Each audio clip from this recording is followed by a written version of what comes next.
Recording. Start. Boom. It's a new series, Kitty.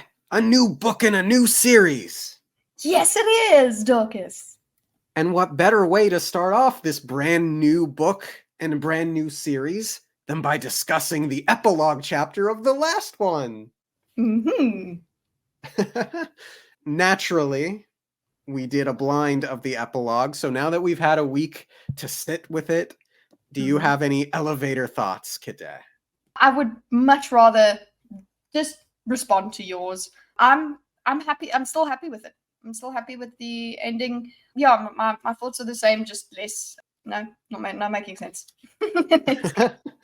What an excellent start to this series. Well done. Yes. Look, fantastic epilogue, very happy with it. I'm still salty. About Elend. Yep. Okay. I understand that. Yeah. I understand why there are benefits to a noble leader. That must have been one hell of a speech that he gave. Well, Breeze was there, remember that too. Yeah. There was some elemency going on, making certain people feel things. But yeah, I think that also it will make for tensions going forward, and also, well, we'll get into it for this chapter, this book. It makes for tensions, I think, for keeping the sky in line. That's why I said that my thoughts are basically the same as the last.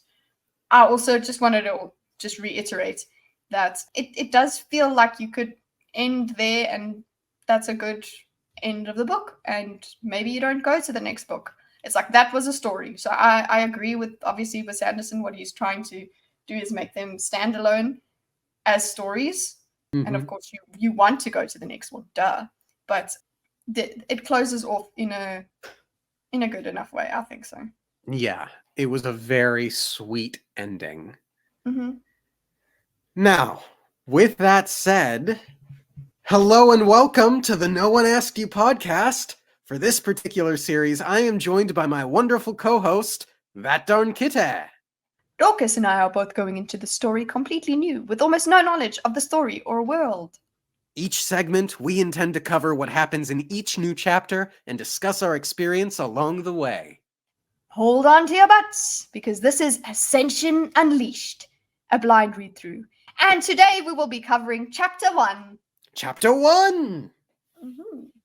Okay, we get a time skip. Yes, we do. We get the pairing I didn't even realize we needed to have. Oh, okay. It is good. Ham and Elend. I knew you were talking about that. Yeah. Philosopher meet philosopher. Yeah, they're mates now. They've had a while. I hope so. We get something mysterious going on with Vin. Some sort of, I feel like, challenger of some kind, yeah? I'm really excited to hear what you've got to say about that, because your theories have influenced my view of this. So it would be interesting if I had the voice of Dorkus make me think of something that Dorkus didn't think of. So that's interesting. And we got an army. Yeah, somehow. Yeah. Apparently a lot can happen in a year. Yeah, I guess. Let's get into it then, shall we? Yeah. All right. But before we even get into the chapter, the very first thing I did when I opened this book was go straight to the maps and look for the Square of the Survivor. Yes. And there it is. And it is number 1 in mine, definitely. It's like it's number 1 on the key. So it's like it was there, right there for you. Excellent. I don't think I have a key like that in mine. But I did find it right near Clubs' shop. Excellent. Did you say you noticed some other changes? Or was that the only one? No. The way that I came across the way that the book puts it is it puts like the world map, and then it puts the Luthadel map. So I looked at it and I saw that we actually had some more names of mountains and things like that. And we actually have, instead of just Terrace dominance, we have actual peaks that are in the Terrace dominance. We've got Mount Derry Tathith, historic location of the Well of Ascension. That's at the 8. And then we've got 6 Tathing Duen.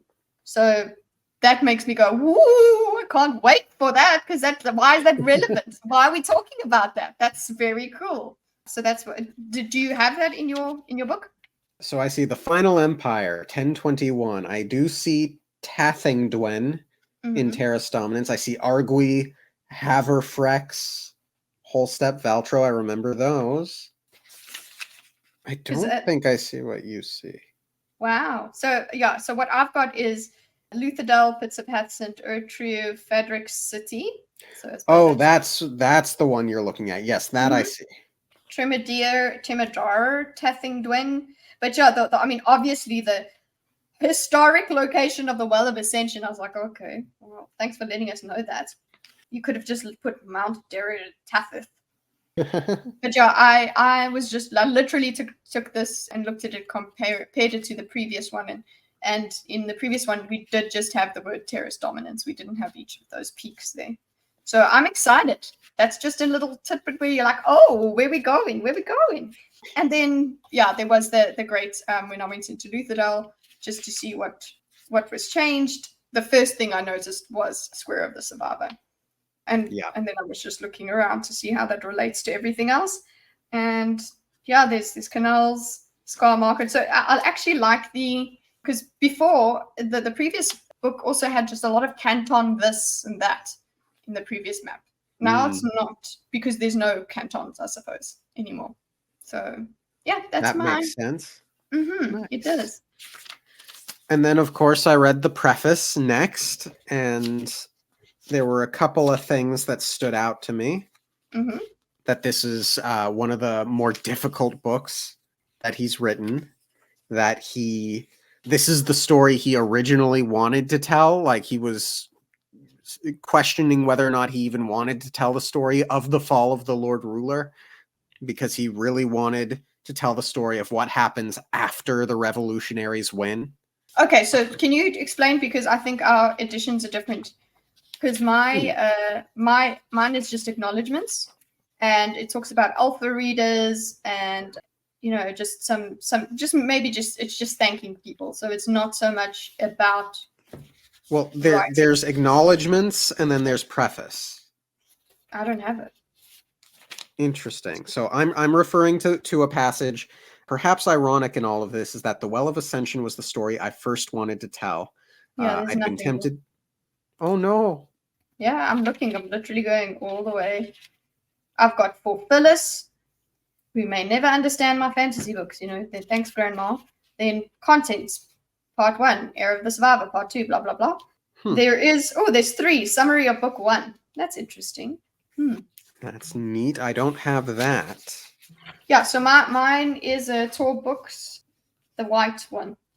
Mine is Tor Fantasy, the blue one. Mine is the one on the screen on the left, and yours is the one on the right, I believe.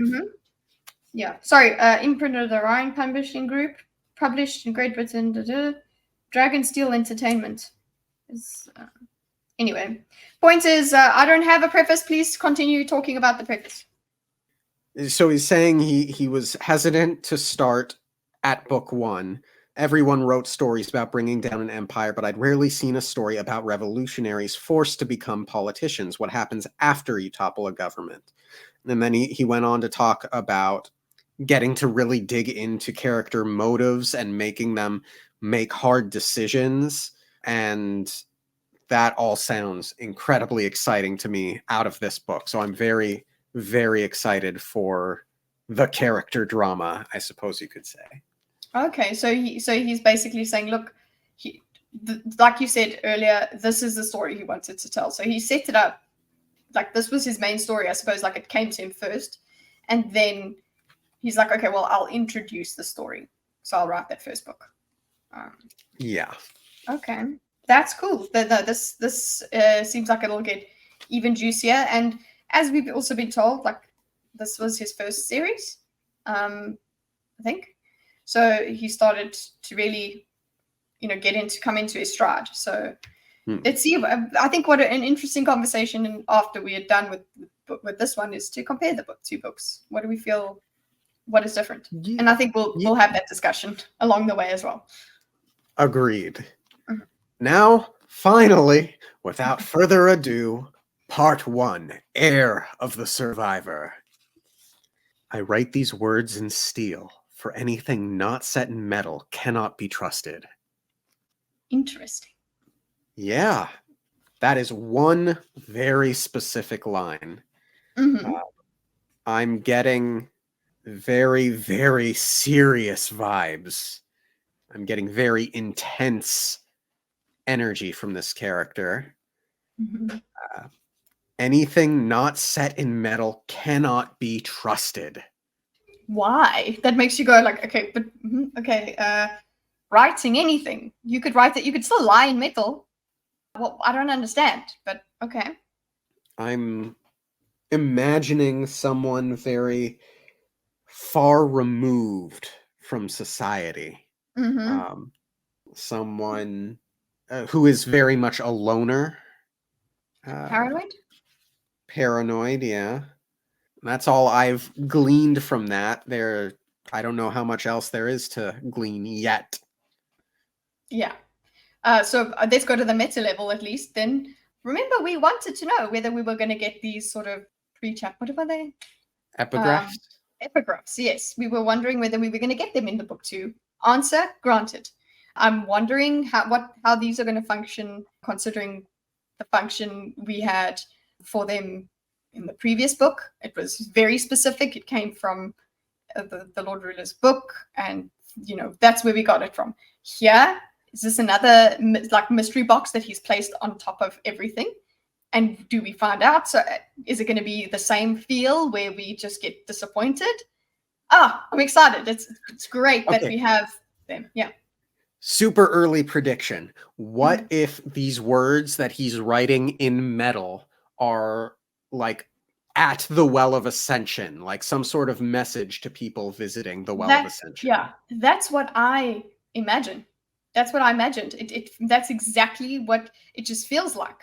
I can't tell you exactly why, but that it feels like that's where I can imagine it being. Where would the next message be? That's what I'm just thinking. Where would the next important text be? I would think it would be at the Well of Ascension. So and also I'm thinking of the steel. So I'm just like, okay, I don't know. There's steel, there's metal there. So yeah, I'm totally with you on that. Awesome. All right. Let's get into it.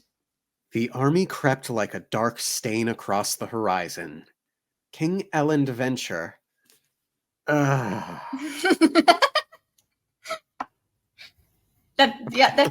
a live reading. That's exactly how it's written. It's written. UGHHHHH. Thanks. True science fact. King Elend venture stood motionless upon the Luthadel city wall, looking out at the enemy troops. Around him, ash fell from the sky in fat, lazy flakes.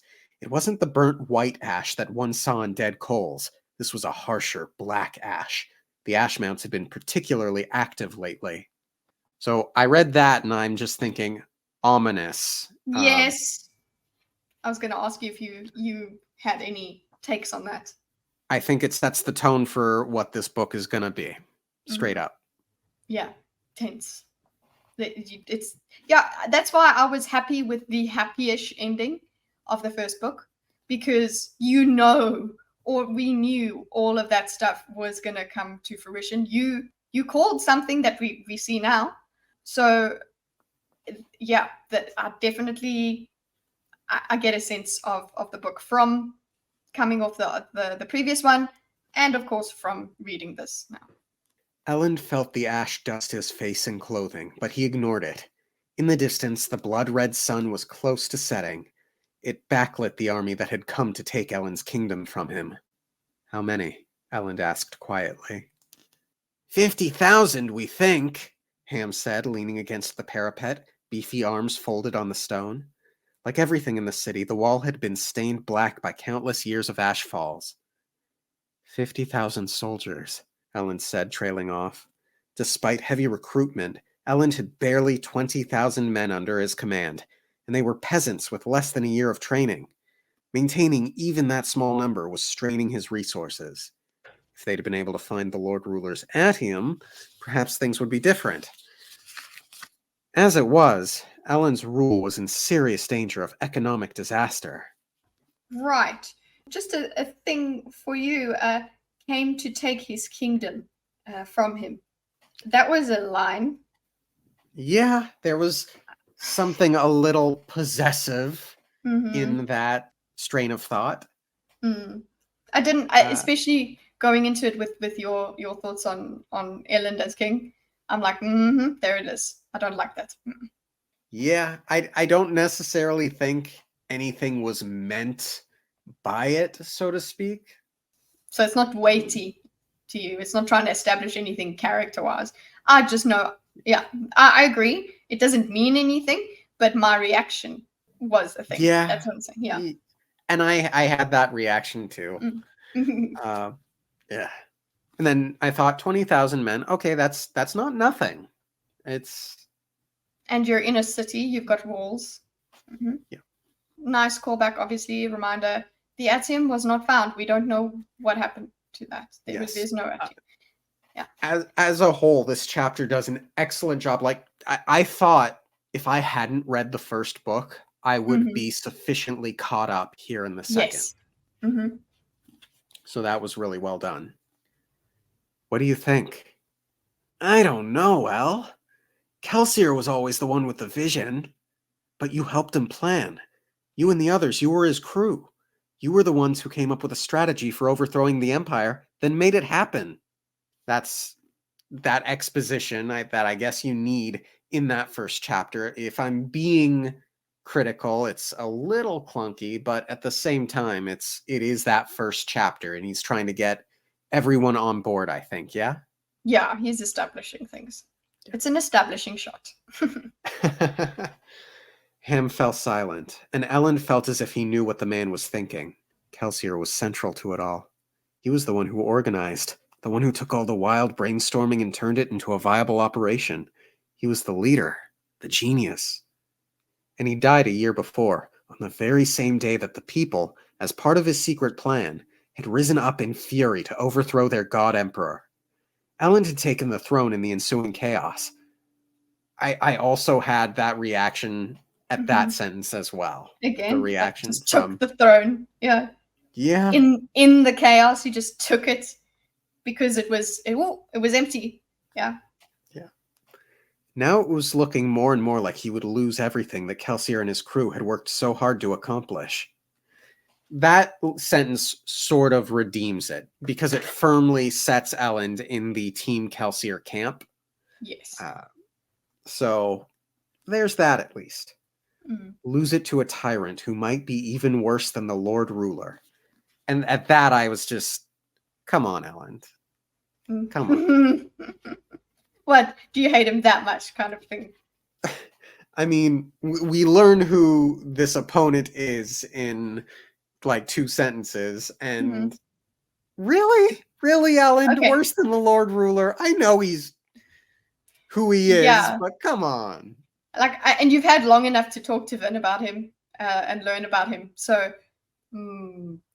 yeah, I don't think so. But also at this point, with this word tyrant, I was like, oh, Dorkus called it. That's when I knew. I would have been surprised if it didn't turn out to be who it is at this point. Like when I was reading, I knew it was quite a short chapter, so I slowly read it, and yeah, I took my time. I was like, let me have the reveal, and let's go. A petty, devious bully in noble form, the man who had marched his army on Luthadel, Elend's own father, Straff Venture.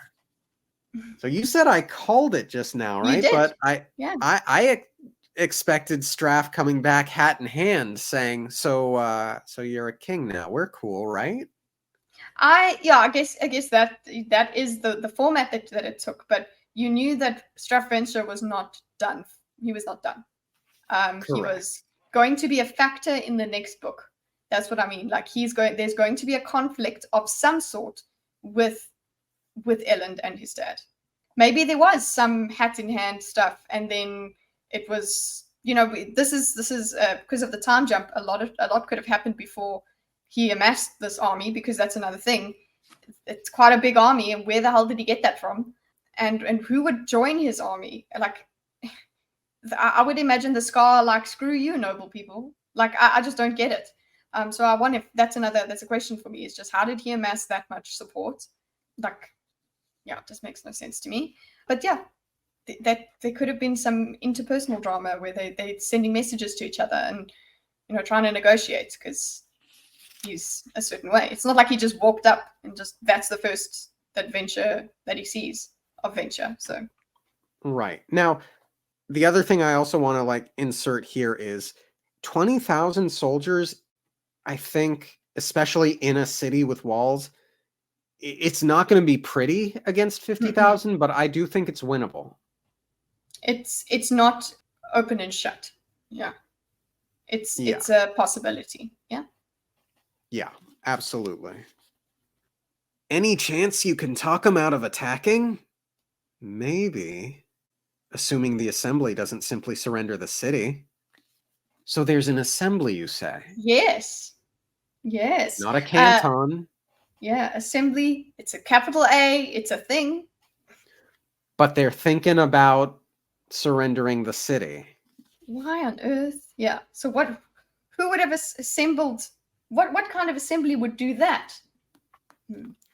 So maybe that means that Elend is not strictly ruling as an authoritarian figure, which makes sense. That's not really his MO. Then again, wartime powers, possibly necessary. Yes. I would like to see this assembly. Who is it made up of? Yeah. How much power do they have, particularly over Elend? Especially assuming the assembly doesn't just surrender the city. It seems like it's within their power, the way that he's saying that. Yeah.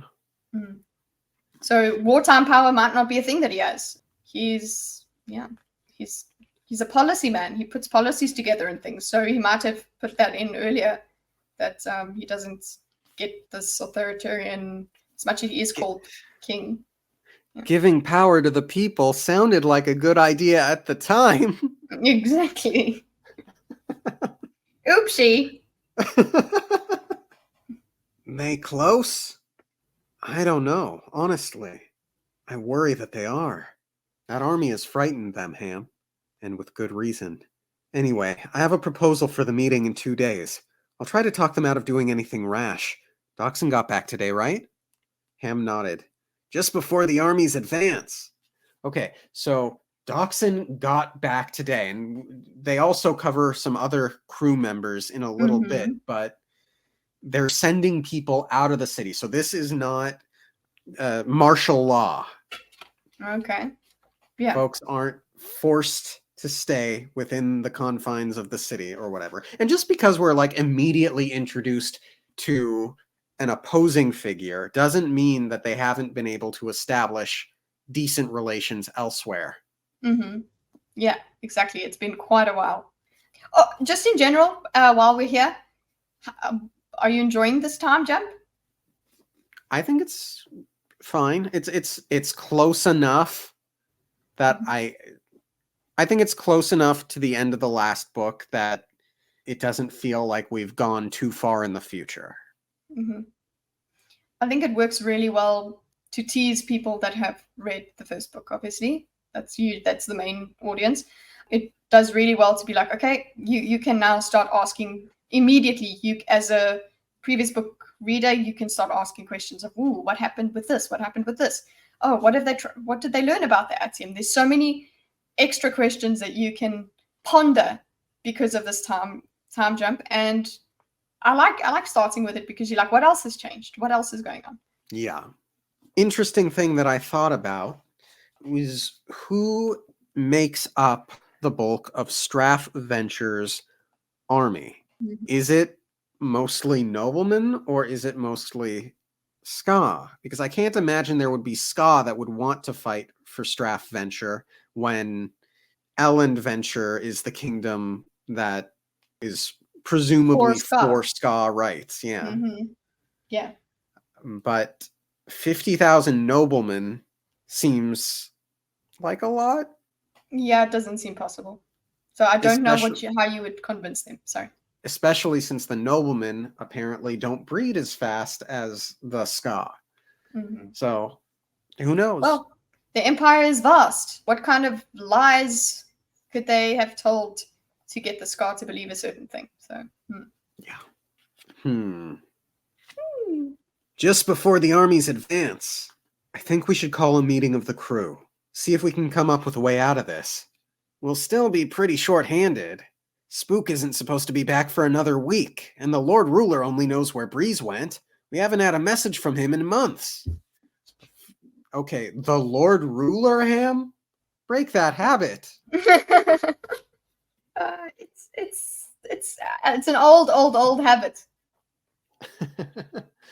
I suppose.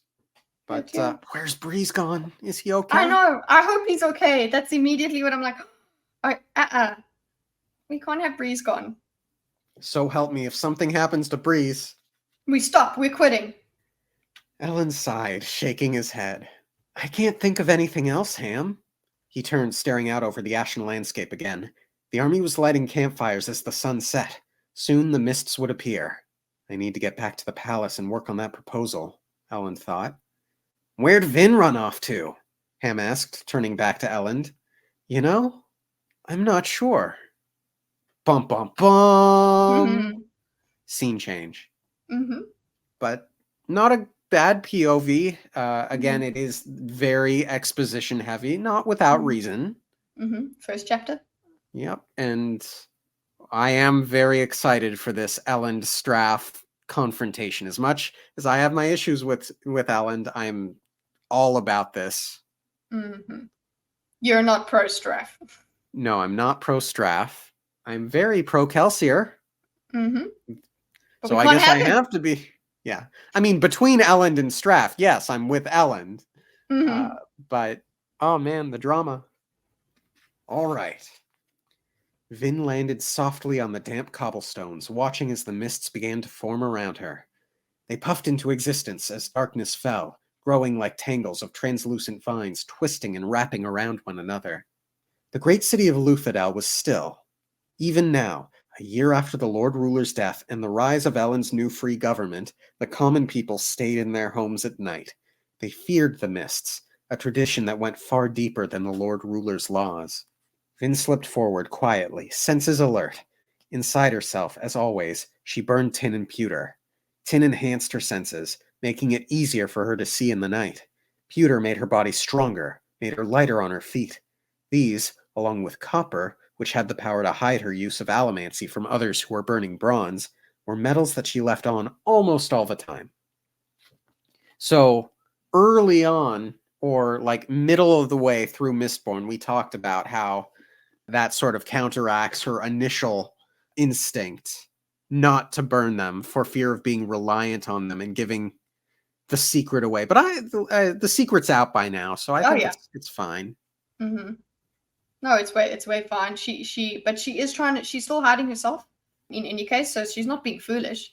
Yes. She is burning copper, but and also remember just a little callback to how, if you think of Vin in the beginning of the first book, Vin had just think of where we were in the book, in the first book.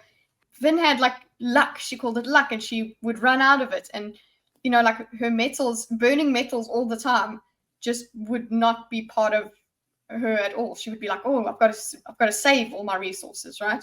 But this is now okay. Look at her growth. She doesn't need to hold on to things too tightly. Yeah. Some called her paranoid. She thought herself prepared. Either way, the habit had saved her life on numerous occasions. I actually really liked that little section. I think that so expertly sums up Vin. If I were reading this for the first time, that tells me who Vin is so well. Yeah, exactly. It doesn't make you go through all of her trauma and things like that, but it shows you where she is now and a little bit of where she came from. And just also, when I read that either way, the habit had saved her life on numerous occasions, I was like, ooh, okay, well, I know that it had in the previous book, but I'm like, it's been long enough that I wonder what's been going on. Oh, yeah. I had that exact same thought. Yeah, there might be new instances where that we don't know to refer to yet. So that was exciting. I mean, she hasn't been relaxing this last year, that's for certain. Exactly. She didn't just come out there today. That's why I'm like, yeah, I want to hear about the stories. That's what I like about the time jump. It's like, ooh, you're sprinkling all that. Like, okay, cool, tell me. She approached a quiet street corner and stopped, peeking out. She'd never really understood how she burned metals. She could remember doing it for as long as she'd been alive, using allomancy instinctively, even before she was formally trained by Kelsier. It didn't really matter to her. She wasn't like Elend. She didn't need a logical explanation for everything. For Vin, it was enough that when she swallowed bits of metal, she was able to draw upon their power. Power she appreciated, for she well knew what it was like to lack it. Even now, she was not what one would likely envision as a warrior. Slight of frame and barely 5 feet tall, with dark hair and pale skin, she knew she had an almost frail look about her. She no longer displayed the underfed look she had during her childhood on the streets, but she certainly wasn't someone any man would find intimidating. She liked that. It gave her an edge. She needed every edge she could get. Yeah, summing up her character so well. Yeah, especially, if you pick this book up first by mistake, you get it. You're like, oh, okay, I get this. It really does sum it up nicely. And it's not a clunky exposition. This is what you get in a first chapter, in my opinion. I will say this Vin's section here, I think, is much less clunky than Elend's section was. Yeah. But again, I'm willing to forgive a lot of that clunk because this is the first chapter and you need to onboard everyone. Exactly. She also liked the night. During the day, Luthadel was cramped and confining despite its size, but at night the mists fell like a deep cloud. They dampened, softened, shaded. Massive keeps became shadowed mountains, and crowded tenements melted together like a chandler's rejected wares. Vin crouched beside her building, still watching the intersection. Carefully, she reached within herself and burned steel, one of the other metals she'd swallowed earlier. Immediately, a group of translucent blue lines sprang up around her. Visible only to her eyes, the lines pointed from her chest to nearby sources of metal. All metals, no matter what type. The thickness of the lines was proportionate to the size of the metal pieces they met. Some pointed to bronze door latches, others to crude iron nails holding boards together. She waited silently. None of the lines moved. Burning steel was an easy way to tell if someone was moving nearby. If they were wearing bits of metal, they would trail telltale moving lines of blue. Of course, that wasn't the main purpose of steel.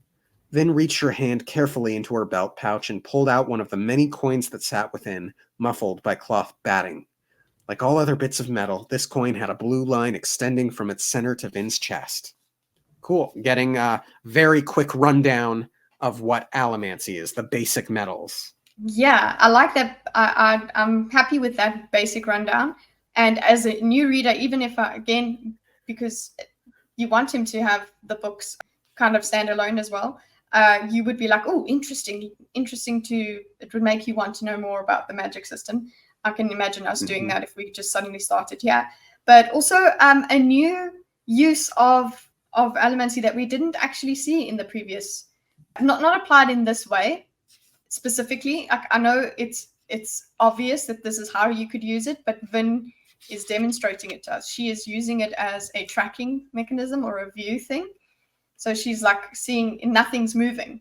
If somebody with metal on moves around, she would see it. She didn't have any instances of really relying on that specifically. Like she could see things moving, but I don't know. I think for us it's a nice thing. So new reader gets magic, and for us we just like, oh yeah, that's a cool way that she's continuously using it. And of course she's like, yeah, that's not the whole reason I use it. Yeah, it's exceptional. It's a quick glimpse into the way Sanderson thinks, okay, here's the power. How do I manipulate the power? Yeah.